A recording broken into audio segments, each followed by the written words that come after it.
ಸಾವಿನ ಮನೆಗೆ ಹೋಗಿ ಬರ್ತಿದ್ದ ವ್ಯಕ್ತಿ ಪತ್ನಿಯ ಕಣ್ಣೆದುರೇ ಅಪಘಾತದಲ್ಲಿ ಸಾವನ್ನಪ್ಪಿರುವ ಘಟನೆ ಬೆಂಗಳೂರಿನಲ್ಲಿ ನಡೆದಿದೆ. ಕಾರು ರಿವರ್ಸ್ ತೆಗೆದುಕೊಳ್ಳುತ್ತಿದ್ದ ವೇಳೆ ಅವಘಡ ಸಂಭವಿಸಿದ್ದು 45 ವರ್ಷದ ಶ್ಯಾಮದೊರೆ ಮೃತ ದುರ್ದೈವಿ.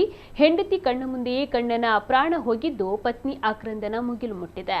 ಪಾರ್ಕಿಂಗ್ನಿಂದ ಹೊರಗೆ ಬರ್ತಾ ಇದ್ದ ವೇಳೆ ಅಪಘಾತ ಸಂಭವಿಸಿದ್ದು ಹೆಂಡತಿಯ ಎದುರೇ ಗಂಡ ಪ್ರಾಣವನ್ನ ಬಿಟ್ಟಿದ್ದಾನೆ.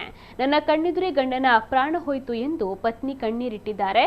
ಕಾರು ಚಲಾಯಿಸುತ್ತಿದ್ದ ಬಾಲಸುಬ್ರಹ್ಮಣ್ಯ ಎಂಬಾತನನ್ನ ಪೊಲೀಸರು ಬಂಧಿಸಿದ್ದು, ಈತ ಪಾರ್ಕಿಂಗ್ ಮಾಡಲು ರಿವರ್ಸ್ ತೆಗಿತಾ ಇದ್ದಾಗ ಶ್ಯಾಮ್ ದೊರೆಗೆ ಕಾರಿಗೆ ಡಿಕ್ಕಿ ಹೊಡೆದಿದ್ದಾನೆ ಎಂದು ತಿಳಿದು ಬಂದಿದೆ. ಪೊಲೀಸರು ಚಾಲಕನನ್ನ ಬಂಧಿಸಿ ವಿಚಾರಣೆಗೆ ಒಳಪಡಿಸಿದ್ದು, ಸಂಚಾರ ಪೊಲೀಸ್ ಠಾಣೆಯಲ್ಲಿ ಪ್ರಕರಣ ದಾಖಲಾಗಿದೆ.